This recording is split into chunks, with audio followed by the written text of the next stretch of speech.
हाँ भाई, class 11th का हम सब्जेक्ट मैथ का इस वक्त बना रहे हैं वीडियो। ये जो लेक्चर है, इस लेक्चर में आपको हम एक्सरसाइज 1.3 के क्वेश्चन करवाएंगे। एक्सरसाइज 1.3 के क्वेश्चन हम करवा रहे हैं क्योंकि हमने कल आपको बताया था पावर सेट क्या होता है और साथ में सबसेट वगैरह क्या होता है, तो उसी के रिलेटेड कुछ क्वेश्चन है। क्वेश्चन नंबर 1 हमने आपको पढ़ाया भी है।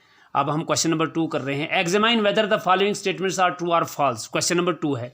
देखिए, आपका फर्स्ट स्टेटमेंट है ए बी, ये ब्रेसेस जो हैं ये सेट की अलामत होती है, not subset of B C A. जो आपने कल पढ़ा, ये आपने देखना है ये स्टेटमेंट ट्रू है या फॉल्स। देखिए, कल हमने आपको बताया था कि सबसेट वो होता है जिसके तमाम एलिमेंट उस सेट के अंदर मौजूद हैं। इस वक्त ए और बी आपने चेक करना है क्या इस सेट के अंदर मौजूद है या नहीं है। तो आपको दिखाई देता है ए बी है, यहाँ पर बी भी है। इसकी तरतीब चाहे कुछ भी है, लेकिन ए बी यहाँ पर है, बी भी यहाँ पर है। लिहाजा ये स्टेटमेंट जो इसने लिखा है सबसेट नॉट, इसको सबसेट लिखना चाहिए था, इसने नॉट लिखा है, तो लिहाजा ये स्टेटमेंट फॉल्स हो गया। क्यों हो गया फॉल्स? क्योंकि इसने सबसेट नॉट इसको लिखा है। जब आप सबसेट लिखेंगे तो ये स्टेटमेंट ट्रू है, लेकिन अगर आप इसको काट देंगे तो फिर ये सबसेट नॉट बनता है, मगर जो सूरत हाल है, जो स्टेटमेंट है, वो ये सबसेट है। इसी तरह से बहुत से क्वेश्चन हैं इसमें। चलिए सेकंड पार्ट भी आपको बता देता हूँ मैं। सेकंड पार्ट में है ए ई एक सेट है, सबसेट है, आगे x such that x is a vowel in the English alphabet, in the English alphabet। ठीक है भाई। तो देखिए भाई, यानी x is a vowel in the English alphabet. तो वावल आपको पता है ए ई आई ओ यू होता है। अगर चूंकि ये सेट इसने सेट बिल्डर फॉर्म में लिखा है, ये सेट रोस्टर फॉर्म में है। जो मैंने आपको पहले ही बताया है कि सेट को डिनोट करने की, रिप्रेजेंट करने की दो शक्लें हैं, एक है रोस्टर फॉर्म, एक है सेट बिल्डर फॉर्म।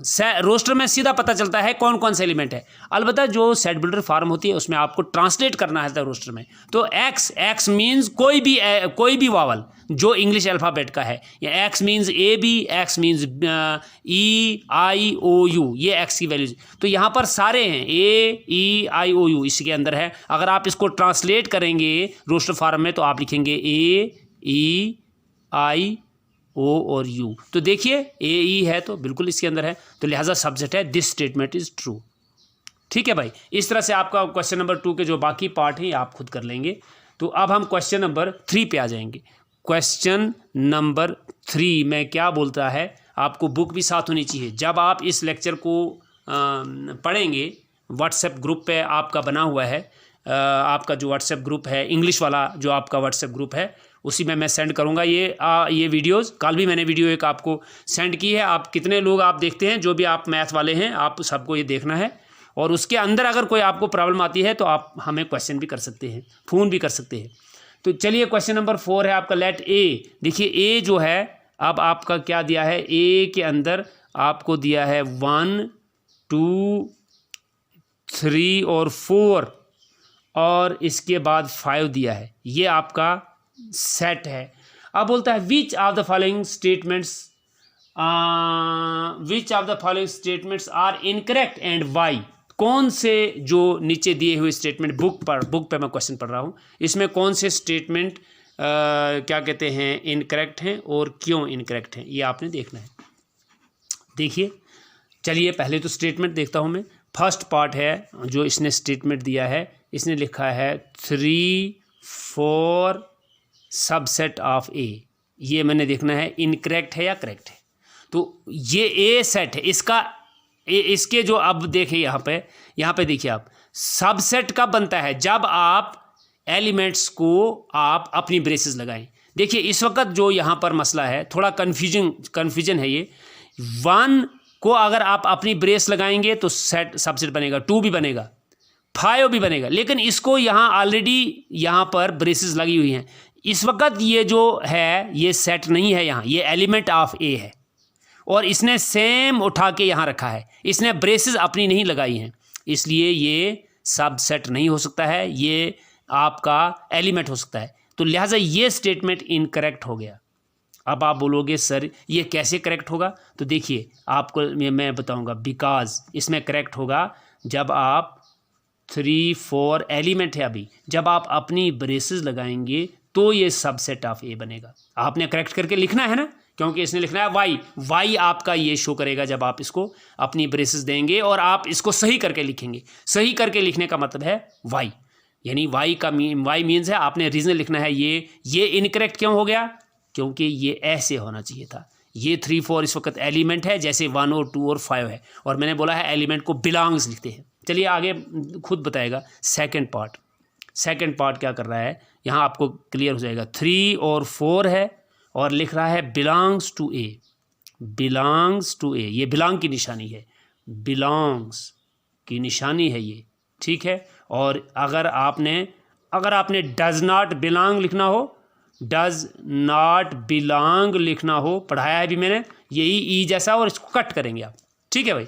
तो देखिए वो जो मैंने आपको इस वक्त ये एलिमेंट है, बिल्कुल है, तो ये करेक्ट स्टेटमेंट है। ये ए का है इस वक्त एलिमेंट, तो ये करेक्ट स्टेटमेंट है, ठीक है भाई, करेक्ट स्टेटमेंट है, ठीक है। तो ये आप इसको यहाँ पर ये भी लिख सकते थे कि ये करेक्ट है भाई, इसलिए ये इनकरेक्ट है, मगर मैंने इसको सबसेट की सूरत में बताया कि ये सबसेट कब हो सकता है। चलिए अब हम आपका एक्स पार्ट बोलते हैं, बाकी आप खुद करेंगे। यानी एक्स पार्ट है आपका। एक्स पार्ट में क्या है, एक्स पार्ट में है फाई इज सबसेट ऑफ ए।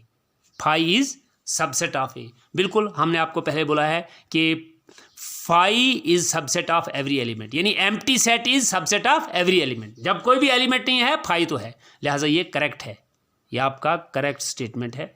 इसके साथ एक्स आई लिख रहा है ये, और वहाँ बोल रहा है फाई को, मगर ऐसे लिख रहा है सबसेट ऑफ ए। तो यहाँ फाई को ये लिखने की ज़रूरत नहीं होती है, क्योंकि अगर ये करेक्ट है तो इसका मतलब ये इनकरेक्ट है, ये आपका इनकरेक्ट हो जाएगा, ठीक है भाई, क्योंकि फाई को ब्रेसेस लगाने की ज़रूरत नहीं होती है, फाई ऐसे ही आपका सबसेट बन जाता है। चलिए हम थोड़ा इसको देखेंगे। क्वेश्चन नंबर 4 का एक्स और एक्स आई पार्ट।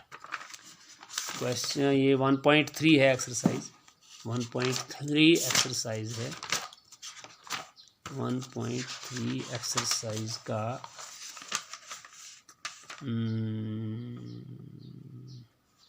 3 एक्स और एक्स आई, एक्स करेक्ट है और एक्स आई इनकरेक्ट है। तो हमको इनकरेक्ट बताना है, क्योंकि स्टेटमेंट के अंदर है which of the following statements are incorrect. तो इनकरेक्ट वाला बिल्कुल एक्स आई हो गया। तो लिहाजा यहाँ आप याद रखिए कि जब फाई आप लिखेंगे तो ये ब्रेसेस के बगैर भी सबसेट होता है, इसको ब्रेसेस लगाने की ज़रूरत नहीं होती है। फाई है तो लिहाजा ब्रेसेस नहीं लगाना है आपने। तो इस तरह से क्वेश्चन नंबर 3 हो गया। अब क्वेश्चन नंबर 4 पे आते हैं। It is your now question number 4। ये आपका है कि write down all the subsets of the following sets, यानी पावर सेट आपने बनाना है इसका। Write down all the subset of the following set मैंने आपको बता के दिया था, 1 2 3 वाला मैंने आपको बताया था। आज मैं सेकंड पार्ट इसका टोटल करूँगा। सेकंड पार्ट है, इसके कितने सबसेट बनेंगे, ए और बी है, ए और बी है। तो इसके ऑल सबसेट्स आ जाएंगे। देखिए इसके ऑल सबसेट्स आएंगे, पहले phi, because phi is subset of every set. फिर ए खाली आएगा, फिर बी खाली आएगा, फिर ए और बी भी आएगा। जो मैंने बोला था कल आपको, मैंने बोला था एम्प्टी सेट, यहाँ लिख के रखूँगा, empty set is subset of every set, ठीक है। नंबर 1 बात। दूसरी बात मैं आपको बताऊँगा, every set is subset of itself, ठीक है भाई। ये 2 चीज़ें भी आपने, हर एक सेट आपने देखिए ये सेट था तो इसका सबसेट ए भी आ गया। और मैंने आपको बोला था कि क्या पता चलेगा आपको कि मैंने तमाम सबसेट लिखे इस सेट के कि नहीं। तो यह आपने यहाँ पे आपको थोड़ा सा मैं बताऊँगा। यह आपका फार्मूला है 2 raised to power n। 2 raised to power n का मतलब क्या है, n means number of elements in the set. Here are 2 elements in the set. तो इसका मतलब है 2 की पावर 2, 2 की पावर आएगा 2 × 2 दैट इज इक्वल टू 4। तो लिहाजा सारे आपके 4 एलिमेंट बनने चाहिए। ये 4 सबसेट बनने चाहिए। तो 1 2 3 और 4, बिल्कुल ठीक हो गया। चलिए आप क्वेश्चन नंबर 5 पे हम चलेंगे। क्वेश्चन नंबर 5 पे चलेंगे। Question number 5, how many elements has power subset of A if A equal to 5। देखिए ए इक्वल टू 5 है तो इसके पावर ऑफ एलिमेंट क्या आएंगे, हाउ मेनी एलिमेंट, यानी पावर अगर ए इक्वल टू 5 है तो पावर ऑफ ए यानी इसके कितने सबसेट आएंगे, 1 आएगा, इज इक्वल टू 1। क्यों, कोई भी एलिमेंट नहीं है, 2 की power 0, anything raised to power 0 is equal to 1। ठीक है, फार्मूला वही लगेगा। तो लिहाजा इसका एक ही है, क्योंकि 5 अकेला 5 है, कोई दूसरा एलिमेंट है नहीं, तो लिहाजा power of A equal to 1। तो 1 सबसेट इसका। How many elements has power A, how many elements has power A, तो पावर ए के कितने एलिमेंट्स आएंगे, 1 आएंगे। थोड़ा सा कन्फ्यूजन है, इसको आंसर देखेंगे। क्वेश्चन नंबर 5 1.3, क्वेश्चन नंबर 5 1.3, हाँ बिल्कुल 5 इक्वल टू 1, बिल्कुल 1 है। Power of A equal to 1 है जी। आपका जो सेट इसका बनेगा एक ही बनेगा, वही खाली 5 बनेगा, तो इसलिए power of A equal to 1। चलिए आप क्वेश्चन नंबर 6 करता हूँ मैं, very important. Question number 6 very important. Write the following as intervals. देखिए फर्स्ट पार्ट है जो मैंने आपको कल बताया था, फर्स्ट पार्ट है। Write the following as intervals, x such that x belongs to R means real number, -4 less than x less than equal to 6। ये मैंने क्वेश्चन लिखा, इसको मैंने इंटरवल के अंदर चेंज करना है, तो इसकी इंटरवल क्या बनेगी। देखिए एक्स बिलोंग्स टू आर का मतलब है यहाँ एक्स रियल नंबर है, रियल नंबर में सारे नंबर आते हैं, लेकिन यहाँ देखिए आप यहाँ देखना है, तो देखिए x is not equal to -4, इधर से ओपन इंटरवल -4, ये ओपन इंटरवल की निशानी है। कल का लेक्चर अगर आपने पढ़ा होगा आपको मैंने वहाँ समझाया। और कामा ये 6 है, लेकिन चूँ इक्वलिटी भी है इसके अंदर, यानी ए बी मैंने कल बताया था ना x, तो वो जो मैंने कल आपका लेक्चर दिया है उसमें ये सारा क्लियर करवाया है। इस वक्त मुझे सिर्फ इंटरवल में चेंज करना है। ये सेट बिल्डर फॉर्म है, इंटरवल -4 6 और यहाँ से क्लोज ब्रैकेट। क्यों, यहाँ x इक्वल टू भी 6 है, x इक्वल टू 6 भी है और x लेस देन 6 भी है। तो ये इस सेट में रियल नंबर जो है -4 से ऊपर है, -3.9 आप कह सकते हैं, क्योंकि -3 पढ़, या अगर आ जाएंगे -3 -2 -1 0 अप टू 6 और including 6, but -4 is not included in this interval, क्योंकि x इज ग्रेटर देन -4 नहीं है। तो इधर से इंटरवल, जब इक्वलिटी नहीं है, इधर से इक्वलिटी है तो क्लोज इंटरवल। ये है भाई इसका लिखने का तरीका। चलिए मैं थोड़ा सा आपका करता हूँ, सपोज मैं आपका करूँगा, ठीक है, ये भी यहाँ पे करेंगे, थर्ड पार्ट करेंगे इसका, थर्ड पार्ट है x such that x belongs R, ठीक है, आर से बिलोंग कर रहा है, और 0 is less than equal to x less than 7।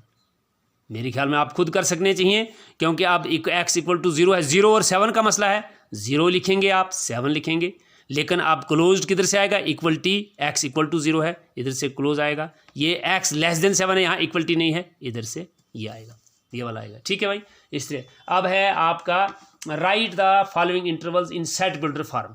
Right the following in set builder form में आपका क्वेश्चन नंबर 7 है, काफ़ी है, इतना ही आज का। क्वेश्चन नंबर 7 करेंगे अब। क्वेश्चन नंबर 7 में सेट बिल्डर फॉर्म मुझे बनाना, इंटरवल दिया है, देखिए मुझे दिया हुआ है 6 और 12 और क्लोज ब्रैकेट। देखिए मैं इसको कैसे बनाता हूँ, बिल्कुल ऐसे ही जैसे आपका ये था, यहाँ इस वक्त ट्रांसलेट किया है इंटरवल में, और इसको सेट बिल्डर फॉर्म में चेंज करना है। लिखो तुम भी ऐसे ही, x such that x belongs to r, और लिखो 6 less than equal to x less than equal to 12। ये है भाई, आपको प्रैक्टिस भी करनी है इस तरीके से। एक पार्ट मैंने किया, आपका ये सेकंड पार्ट है क्वेश्चन नंबर 7 का। तो बस बाकी कोई ज़रूरत नहीं करने की, छोड़ दो इनको। इसके बाद हम कल दूसरी एक्सरसाइज स्टार्ट करेंगे जिसमें यूनियन और इंटरसेक्शन है, और वहाँ एक्सरसाइज करेंगे। तो ये लेक्चर जो है आपको अच्छी तरह से 2-3 बार पढ़ना है, समझना है, और पिछले वाले को भी। तो इस तरीके से ये आपकी एक्सरसाइज भी मैंने कंप्लीट कर दी। इसके अंदर इंटरवल और सबसेट वगैरह का जो कंसेप्ट था, इस एक्सरसाइज पे जो क्वेश्चन थे वो इसी के रिलेटेड थे। होप आप फॉलो कर गए होंगे, और इसको करिए, जो क्वेश्चन मैंने छोड़ दिए हैं उनको आप करेंगे। और भी अगर कोई क्वेरी हो तो वो आप कांटेक्ट कर सकते हैं।